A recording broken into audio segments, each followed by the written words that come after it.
Futures Radio Show, sponsored by CME Group, the world's leading and most diverse futures and options exchange. CME Group's markets help individuals and businesses around the world effectively manage risk. For access to free educational tools and resources for the active individual trader, please visit activetrader.cmegroup.com.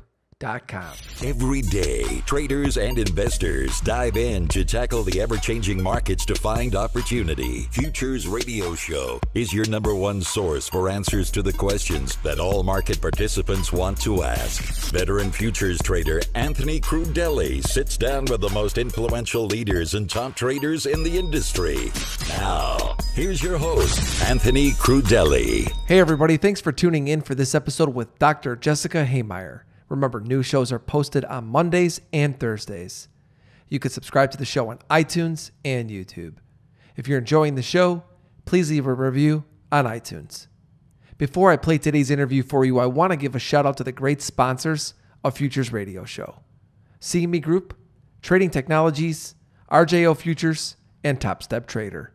To learn more about these sponsors and the important things they are doing for futures traders, be sure to click on their logos on our website. Today I spoke with functional medicine physician, Dr. Jessica Hehmeyer. Many of you are probably wondering, why am I having a functional medicine physician on the podcast? Well, most of you know that I had a heart attack at 36 while at my trading screens. And I have since spent a lot of time working on my mental and physical health. I believe for traders to have long, sustained careers in the trading industry, they need to work just as hard on mental and physical health as they do the technicals and the fundamentals. Today, Dr. Hehmeyer and I had a great discussion about data-driven medicine, how achieving good health is personal, dealing with brain fog, and Dr. Hehmeyer gives us some initial steps for getting healthier. Last but not least, we discussed Whole30, microbiome, and our thoughts on going gluten-free. So without further ado, let me take you right to the interview with Dr. Hehmeyer. Tell us a little bit about yourself and what type of medicine you practice. So I practice data-driven, outcome-oriented natural medicine. In some worlds, you'll hear that referred to as functional medicine, but a really simple way to understand what I do and how I practice is simply data-driven, outcome-oriented natural medicine. I want to ask you about some of all the different letters at the end of your name. Talk to us about the licenses you hold. Yeah, sure. So the first letter after my name is DS, which stands for Doctor of Chiropractic Medicine. So in school, in chiropractic school, one of the things I didn't know when I started the 4-year program is that we have about 200 hours of nutrition-based education. Now, to give you a reference point, MDs have about 20 hours of nutrition-based education. I have 2 brothers. I have 3 brothers total. 2 of them are MDs, and they could diagnose you with scurvy if you went a really long time without vitamin C, right? You know, their extent of nutritional knowledge is just not there. They didn't have that in their school, within their coursework. And so throughout the course of chiropractic school, it kind of dawned on me that while I had intended on practicing more of the, you know, what you kind of think of when you hear the word chiropractor, that this was really an opportunity to dig deeper and ultimately function as a natural internal medicine doctor. So from chiropractic school, I actually went on to get my MS, my Master's of Science in Nutrition and Functional Medicine, which is the next letter you see. The next letter is LDN, which stands for Licensed Dietitian Nutritionist, which is basically the equivalent of a graduate level RD. And CNS stands for Certified Nutrition Specialist. And to get that degree, you need to complete about 1,000 hours of clinical work and then sit for a board exam to obtain that. And then I also, there's an organization called the Institute of Functional Medicine, and some of your listeners may be familiar with some of the doctors who are very active in that organization, people like Mark Hyman, there's a man named Tom O'Brien, there are a number of really great functional medicine practitioners who have really led the organization and are bringing this to more people. And so I'm a certified practitioner through the Institute of Functional Medicine. Very cool. And I'm very curious about how you use data for medicine. And so talk to us about data-driven medicine and outcome-oriented natural medicine and what it all means.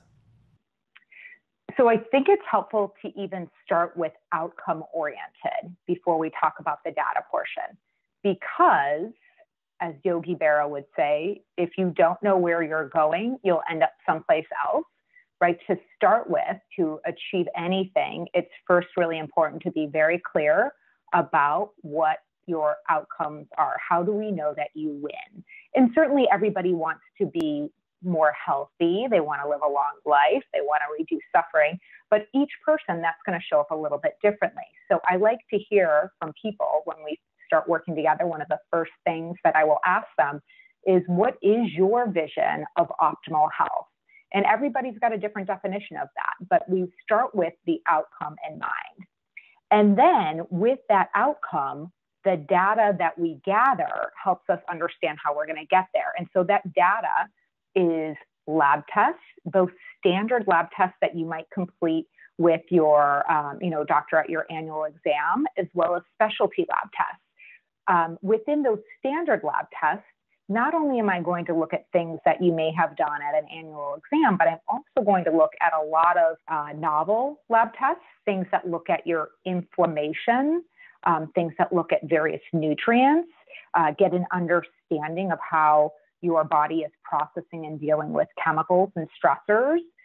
Those are some examples of different types of lab data that I will gather in order for us to understand what is the appropriate intervention for you to move you towards that vision of optimal health for you. In terms of natural interventions, my natural interventions, they're going to be nutritional in nature. And that can be everything from being very specific. Sometimes it's necessary in those specialty lab tests to test for food sensitivities. Food sensitivities are delayed or hidden reactions to foods, often hidden. They can show up as everything from joint pain to asthma to recurrent sickness to kind of decreased ability to focus. They can show up in a lot of different ways, but those tests, again, help me be really specific with those nutritional interventions. So nutritional interventions, I'll use supplementation, whether that's vitamins or minerals or botanicals or anti-inflammatory supplements. I will use those as indicated by the lab tests we performed and what your outcomes, what we're looking to achieve together. And then lifestyle, which is, different based on the individual and where they are in their life and the challenges they're encountering and where they're looking to get. As many people know that listen to the podcast, I had a heart attack and it was 5 years ago, and I have invested so much of my time into personalizing the best diet for myself, exercise for myself. And to me, it sounds like you focus on the person. You're not just focused on a specific type of medicine for a general problem with somebody. You're focused on that person and what's best for them. Absolutely. And that's a really great distinction there, right? It's medicine to really be effective. We want to be really individualized, right? The idea of taking a one size fits all for, medical interventions, it's as ridiculous as only wearing one size fits all clothing, right? We need to find very specific interventions for individuals based on their genes, based on their personal health history, based on where they want to go, right? What do they want the trajectory of their health to look like? And also based on, their lifestyle. What works for one person is not going to work for someone else logistically necessarily, right? So I spend a lot of time not just figuring out, okay, what is it that needs to happen here, but also collaborating with my patient so that we can strategize and figure out what the next best step is. Because the fact of the matter is, for most of us in creating change, it's not a straight line. Typically, it's a bit of a dance, and it's figuring out where to start and how to take the actions necessary to move forward, and then figuring out what is the next best step. And, for you, having had a heart attack, right, that's a really strong motivation to turn things around really quickly, right? Yep. Yeah, I mean, I look back, and you just nailed it when you said it's not a straight line. It's like a dance, because I, for the first year or two following my heart attack, did by the book dieting and exercising, and I didn't feel any better. I didn't feel any better. And I eventually started to think about this and go, okay, this is so similar to trading. I was watching the best traders in the world go into the pit and make money every day, and I was losing, and it was pissing me off. It was a very similar situation with health and diet and exercise. I wasn't getting the results that I wanted following something by the book. So what I started to do was personalize it. So I want to go through an example of something I think a lot of traders struggle with. I know in my life I've struggled with this. Is I start the day off feeling really good, really sharp, and an hour or two, maybe 3 hours into the day on a busy day, you start losing that focus a little bit. And then it could last for a good period of time, brain fog basically. We either feed it with caffeine, a lot of us, or just do different things that we can to keep our, energy drinks nowadays, to keep ourselves focused. And I have gone through, for me, a major struggle with this, to try and find the right meals to eat in the morning, and all sorts of trial and error of how long I could stay focused for. I've talked recently about staying hydrated, all sorts of different things that I do to try to maintain that focus throughout the day, because it's so important. I know that I've made so many mistakes by having brain fog. So for example, if a trader came in to you, and I know that you'd have to, like you said, you run some tests. What would be the tests that you would run? What kind of information would you gather for that type of an example? Yeah. So in that type of an example, I would definitely be getting a good understanding of what their typical diet looks like. In this particular example, I would be interested in knowing what their vitamin B12 levels are, because B12 plays a really important role. And actually CoQ10, coenzyme Q10, coenzyme Q10 plays a really important role in our production of energy. So B12 and CoQ10, I would be interested in finding out what those levels are. And I mean, I see those numbers down in the dumps with some frequency. And I'm pretty strict about where I like those levels. I don't like them just within lab normal range. I want to see those in really hearty, healthy ranges, not just, barely squeaking by making it ranges. And so from a testing standpoint, I might be interested in finding out what those numbers look like. And then I'd also be curious in that example to find out, okay, yeah, what are they eating for breakfast? Are they getting out of bed and eating roughly within an hour of waking? I know there's a lot of talk about intermittent fasting these days, and it does have its time and place. But in this situation, when I'm thinking about someone who's, hitting the wall mentally and in terms of their focus in the morning, I wouldn't think that would be a good idea for them. So I want to make sure they're getting some good protein in the morning, 20 to 30 grams. That's going to help keep their blood sugar levels stable. Oftentimes, when that kind of mid-morning energy level focus goes in the tanks, it often is because their blood sugar is just not being regulated very well. And a recipe for not regulating your blood sugar very well, what you don't want to do is not eat in the morning or eat all carbs in the morning, right? Have cereal, have a bagel, have, a croissant or a muffin or something like that. All of those are going to lead to your blood sugar in the tanks mid-morning and you being probably cranky, having a difficult time focusing, and just not being on your A game mentally. So that would be really the first place I would be looking.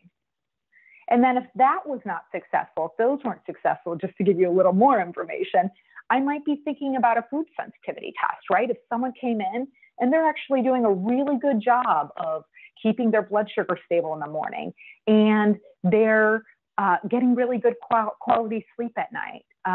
Any of those situations, if I'm pretty sure, okay, it seems by all measures, they're doing a good job taking care of their what they know to, then I might be thinking about a food sensitivity test, looking to see if there's more yeast in the body than ideal.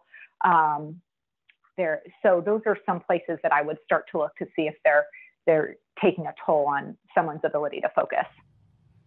It's amazing to me how much I learned about myself and how important diet, exercise, and how big of an impact it had on my mind. So, Dr. Hehmeyer, what I'd like to do is, I know many of our listeners are already, they know some things they could be doing. We've talked about, eating better. You've mentioned exercise. Sleep, I think, is something that's also very, very important. But they're not doing it. Mm-hmm. Why do you think that they're not doing it? And also, what could you tell them to help them take that initial step? Yes, I love those questions. So, Anthony, the first thing that I would say is get out your pen and paper and actually get it out right now, or pull up a Word document, truly, whichever one you prefer. And I'd like you to start to write down, first of all, what is your idea of optimal health and vitality? What is it? And what is it you don't have that you want? So you can get very clear about what it is that you want that you don't have. And then the next question I want you to answer is, why is that so important to you? Really, why is that level of vitality and health so important to you? And I even invite you to go to kind of an uncomfortable place and think about 5 years from now, 10 years from now, if nothing changed in your health, if the trajectory just continued, what would that be like? Really, would that be really awful? Like, would you even get to be here? And actually let yourself go there emotionally. And then the other thing I'd invite you to consider is, if you think about how you want your health to be, what would your experience of life be like if you had that? Like, what would it be like walking down the street feeling like that? Or sitting at your desk doing that? Or the level of productivity and accomplishment you could have in your life that you can't have right now? What would it be like to have that? And I think those two pieces are a great place to start, because once you're pretty darn clear about what it is you must have in your health that you don't have, and you really let yourself become aware of what it's costing you and what would become available if you had it, then you can start to think about, okay, what is the next step I could take to get myself there? And there is no such thing as a small step, right? Really, I'm such a fan of starting where you are. I want you to start where you are and take that next step, and then take that next step, right? It's constantly just take that next step, but also playing the game of continuing to keep alive for yourself both your vision of health and vitality, as well as your why. Your why. Why must you have that? I love everything you said, and a couple of things I want to touch base on. I talked about this at the beginning of the quarter on Twitter. I did a video on it. I said, if you want to move the dial forward in your life, everybody focuses on going from 0 to 10. Just move it from 0 to 1. Make one small step in the direction that you want to be in, and slowly work your way there. I mean, I think that it's as traders, we always want results right now. And that's what our whole life is based upon results. But you get there by slowly, surely adding things to your routine, to your lifestyle to become better. And the one of the goals of me talking more and more about this on this show and on my Trading Futures show is I was forced to have to make a change. And I didn't feel good leading up to it. I knew that stress was overwhelming my life. I didn't feel great. I talked about brain fog, and it wasn't even just brain fog. It was lack of energy, and you just, when you are in that state of mind, you're less likely to exercise. You're more likely to eat foods that you shouldn't be eating. I know that for me, I just was making, mental mistakes in my personal life and in my business life, all because I just wasn't focused. And I just didn't do anything about it because I didn't have to. I could have continued down that path, and who knows how things would work out for me. But like you said, imagine if your productivity could go up, imagine how good you could feel. And I look at the way I feel now and I look back and go, it took for me to get a heart attack to realize that this is how much better I could feel.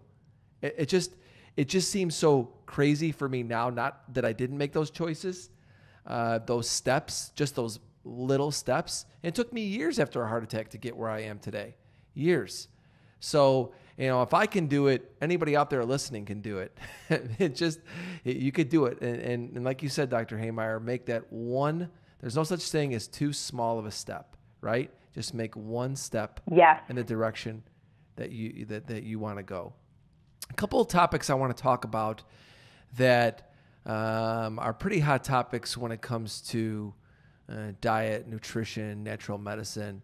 And so before we get into rapid fire, I'm gonna do maybe a little mini rapid fire here. Something that I've been reading about is this Whole30.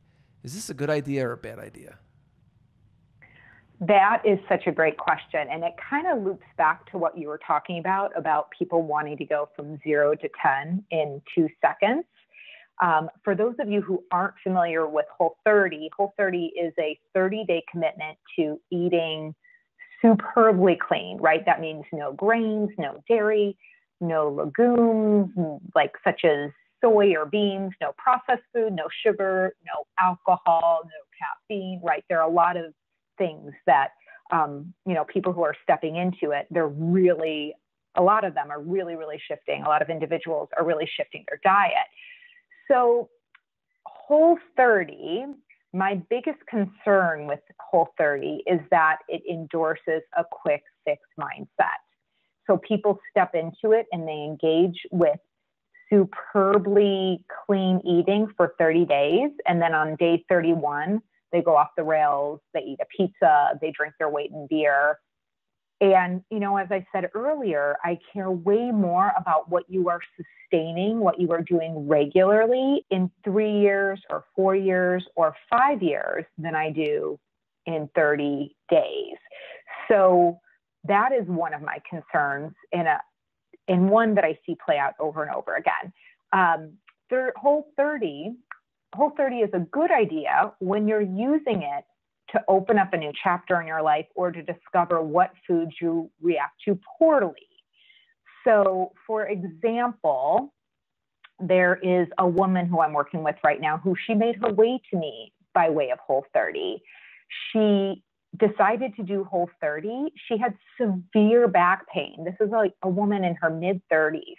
Her back pain was no joke, a 9 out of 10 consistently. She'd gone to so many specialists, had gotten little relief over the course of decades. She'd gone to physical therapists. She'd gone to orthopedic surgeons. She'd been on medicine. She'd tried PT. She'd done all these different things. She did Whole30 and her pain went from a 9 out of 10 to a 0 out of 10.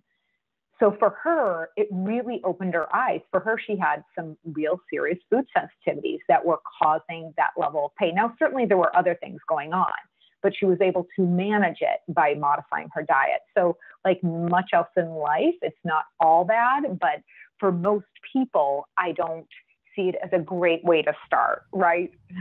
Yeah, I'm going to tell you, for me personally, those types of diets that I see out there, like the Whole30, I agree with you completely. They're stepping stones. For me in my personal life, the only way that I ever made any significant changes was committing to a lifestyle change, embracing the change. Not looking for something for a short-term fix. It's the same thing that we do as traders, right? Oh, this pattern isn't working today. Let me look for one that is working today. Well, guess what? That might work for a short period of time, but over time, you're not getting any better and you're not becoming a better trader. All you're doing is kicking the can down the road to where eventually it's just not going to work out for you. So I think that you have to commit to a lifestyle change, and some of these diets and these exercises and these classes, they can be stepping stones, like you said, in the right direction. A couple more things I want to discuss before we get into rapid fire. The microbiome. That has been getting a lot of press lately. What exactly is it, and why should we even care about it?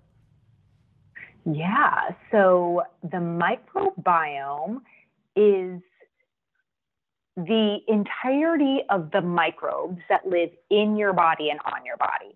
So we are actually made more of microbes than we are of human cells, believe it or not. There are more microbes on and in our body than there are human cells, which begs the question, are we actually human, right? But most of those microbes live in our colon or large intestine, same thing. And the majority of them are bacteria. So there are bacteria that are very beneficial that we want to live in us. And what those bacteria do for us is they actually fight bad bugs, whether that's bacteria or a virus or a parasite or yeast, right? They fight other microbes. They help us in the production of certain vitamins and minerals. They support healthy digestion. They're anti-inflammatory. They are at the heart of the gut-brain connection, right? The majority of our neurotransmitters are actually produced in our gut, and that is at least partially due to our microbiome. They help us with our fasting glucose, so they play a role in diabetes. They also play a role in weight loss. So there are a lot of different reasons to care about that microbiome. And the more we learn its importance. And it's actually one of the consequences of recurrent antibiotic use. I'm not anti-antibiotics, right? I'm not against antibiotics. I'm for appropriate use and really only using them when they're necessary, and also setting the body up to decrease the likeliness that you are going to get an infection out of the gate that would need something like that. But, recurrent use of antibiotics really takes its toll on that microbiome.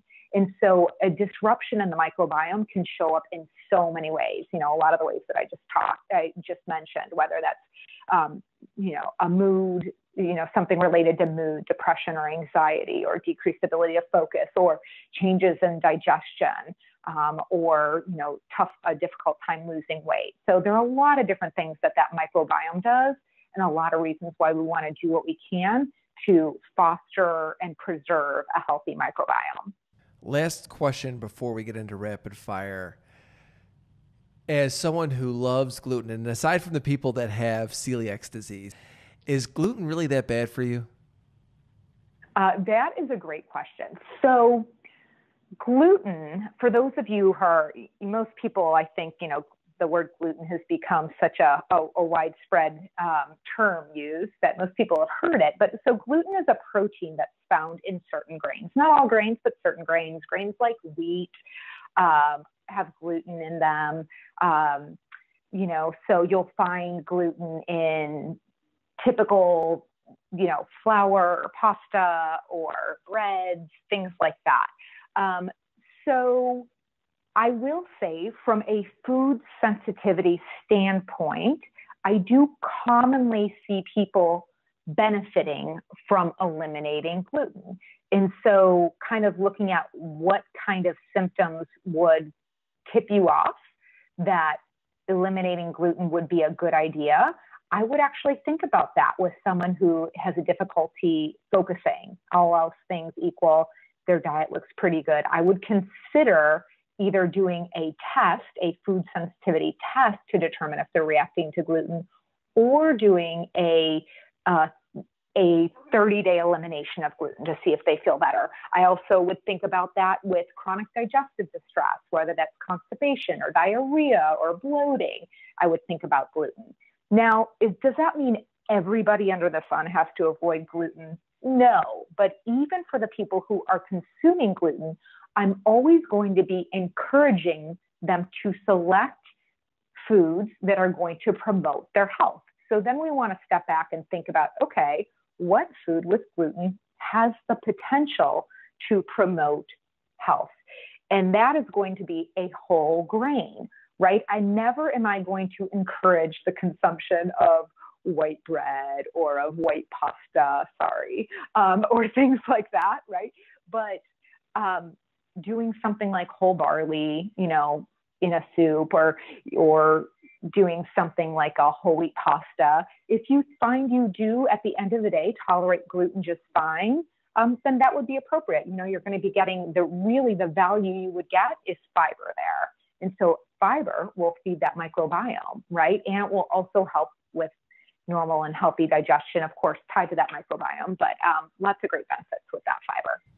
I have to admit, I've definitely cut the amount of gluten that I eat in my diet regularly, but there's just some things there's just no replacement for for me. And I've never felt bad from eating it, for pizza or pasta.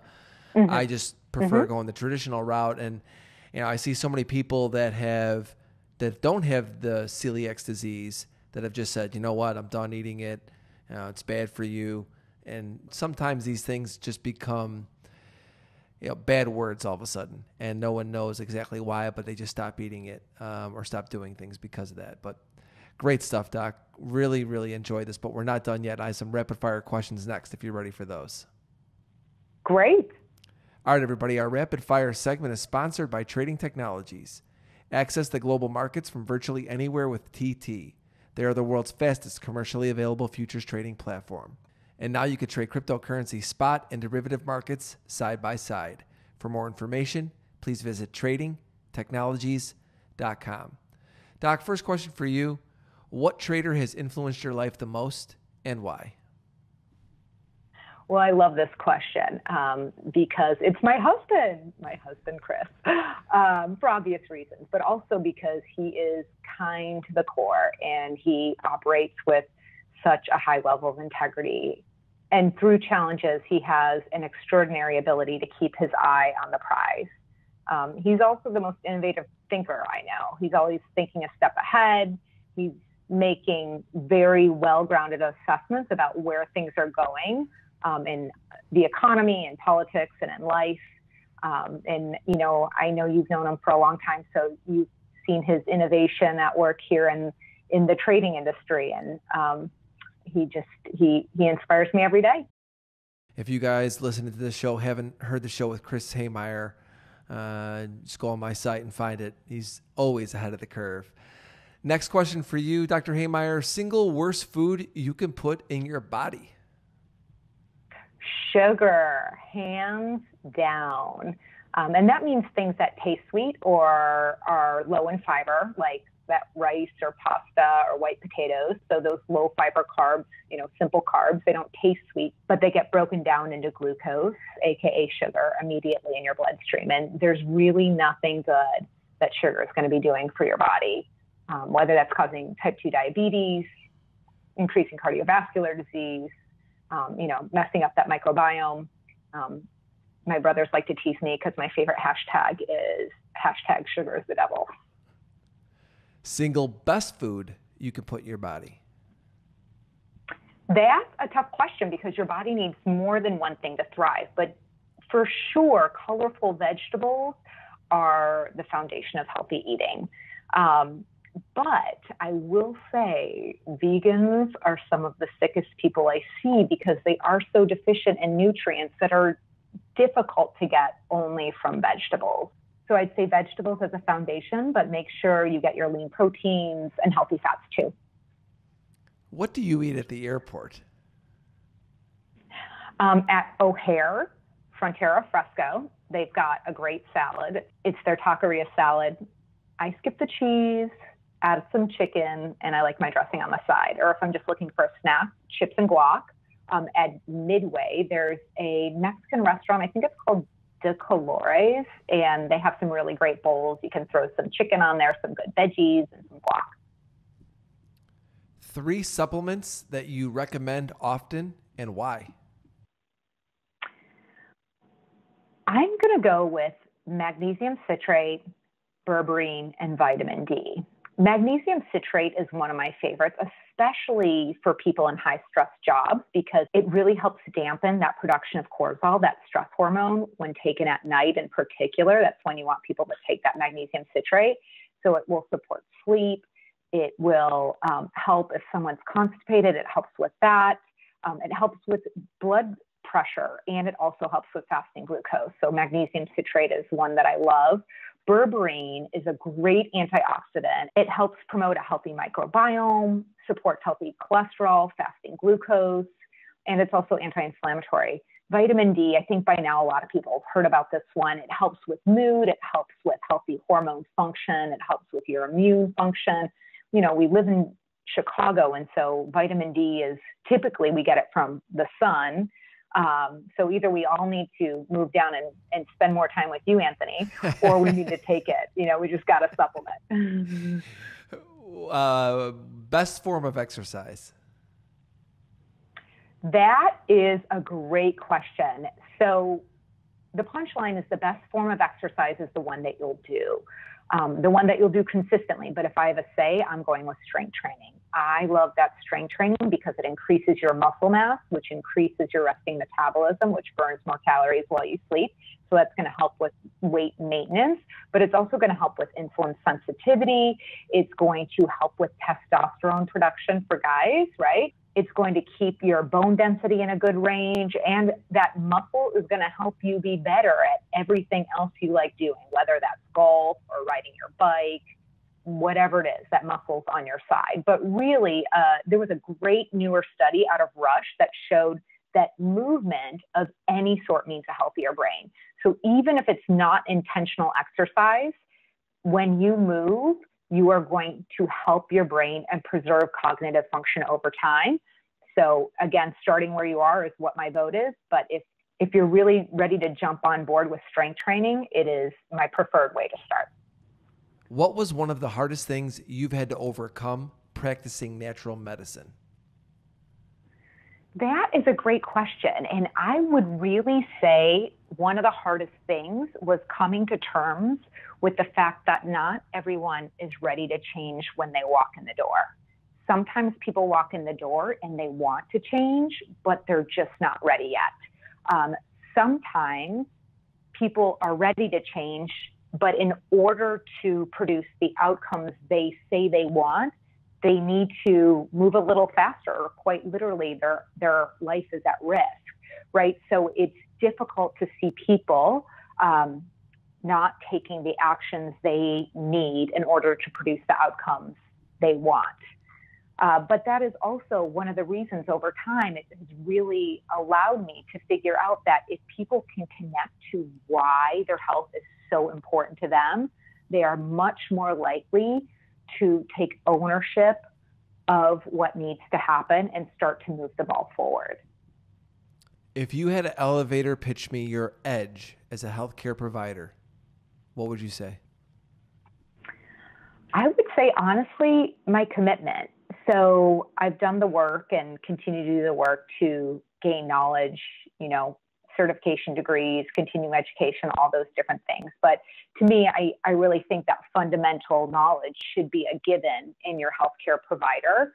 But I love people, and I want to see people realizing their full potential. And it's really tough to realize your full potential if you don't feel well, or if your life is literally at risk, right? And so to be able to jump in and work with people to help them get those outcomes so that they can be on this planet as long as they can and provide what only they uniquely can, I love that. It is such a gift, and I like playing for the win. Like, let's make that happen.